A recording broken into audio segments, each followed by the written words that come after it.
올해 들어 보름 사이 주요 은행에서 빠져나간 예치금은 29조 원, 하루 2조 원꼴로 머니무브가 이뤄진 셈입니다. 통상 연초에 자금 수요가 증가하는 점을 고려해도 이례적인 규모와 속도입니다.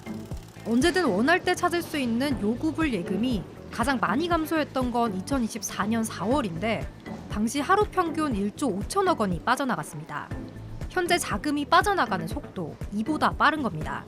이처럼 은행에서 빠져나간 자금 상당액은 증시로 유입됐을 걸로 시장은 보고 있습니다.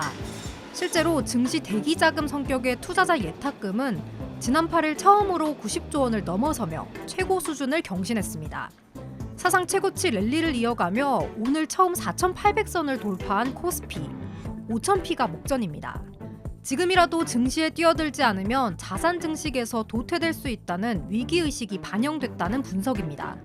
여기에다 은행의 낮은 정기예금 금리도 한몫하고 있다는 평가입니다. 한편 뒤처지면 안 된다는 포모 심리가 커지면서 빚내서 투자하는 이른바 B2 규모도 최대로 불어났습니다. 오늘 코스피가 열흘 연속 상승하며 4,800선 문턱에서 거래를 마쳤습니다. 코스피는 연일 신고가를 갈아치우고 있지만 치솟는 환율은 여전히 부담입니다. 미국 재무장관까지 나서서 한국 경제를 믿는다고 거들었지만 하락도 잠시 다시 1,470원대를 오갔습니다. 이렇게 환율이 떨어질만 하면 달러를 사려는 심리가 강해지는 시장 상황을 전다빈 기자가 취재했습니다. 서울 명동 환전소 거리에선 요즘 달러 구하기가 쉽지 않습니다. 파는 분들이 별로 없어요. 파는 분이 있어야 우리도 매각을 하지. 없으니까 어떻게 할 수가 없어요. 환율이 더 올라갈 것이란 심리 때문입니다. 심리 게임이죠. 올라갈 것 같은데. 1,500원에 한번 터치할 것 같아요. 인터넷 커뮤니티에서도 달러 사재기를 하고 있다는 인증글들이 쏟아지고 있습니다. 지난해 11월 1,420원대였던 환율은 12월 말 1,480원대까지 상승했다가 정부의 강력한 대응에 1,420원대로 하락했었습니다. 하지만 약 3주 만에 원달러 환율이 다시 1,470원 선을 돌파하며 약발이 다했다는 평가가 나오는 중입니다.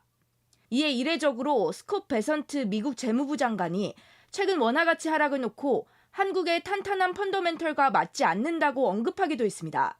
하지만 해당 발언 이후 반짝 하락했던 원달러 환율은 다시 상승해 오늘 오후 1,470원을 돌파했습니다. 오늘 기준금리를 5번 연속 동결한 한국은행도 그 배경에 환율이 있음을 부정하지 않았습니다.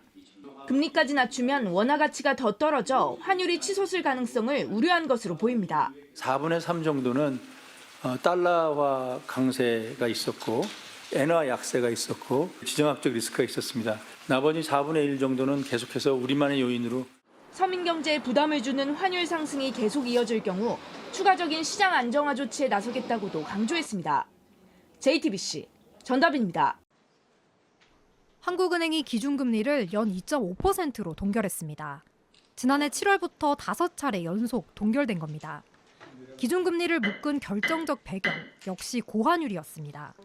지난해 말 40원 이상 하락한 환율.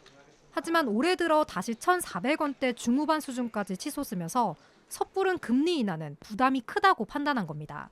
대로 주택가격과 환율 등 금융안전 관련 리스크가 여전하거나 오히려 올랐다는 점에서 현재의 기준금리 수준을 유지하는 것이 바람직하다고 모두 동의하셨고. 다만 고환율에 따른 금융위기 우려엔 선을 그었습니다. 현재 국내에 달러가 풍부하기 때문에 과거 금융위기 때와는 상황이 다르다는 겁니다. 과거의 금융위기는 우리가 외화 부채가 굉장히 많았기 때문에 일단 환율이 올라가면 그 외화 부채를 갚으려고 하면 돈을 많이 조달해야 돼서 못 갚으면 기업이 넘어지고 부도가 나고. 그러면서 일각에서 제기하는 한국 경제 비관론에 대해서도 단호한 입장을 보였습니다. 한국 경제가 비관이고 폭망이고 막 이런 걸 하면서 환율은 올라갈 거야라고 하는 것은 어떤 면에서는 좀 과도한 이야기가 아닌가. 과도한 통화량으로 고환율 추세가 지속됐다는 지적에도 반박했습니다. 시중에 과도하게 풀린 원화가 아니라 팔지 않고 쥐고 있는 달러가 원인이라는 겁니다. 문제는 뭐냐면 달러를 다 가져오는데 더 환율이 더 올라갈 거라 생각을 해서 현물 시장에서 달러를 팔지 않습니다. 어딘가 놔뒀다가 달러를 빌려주고 싶어 합니다.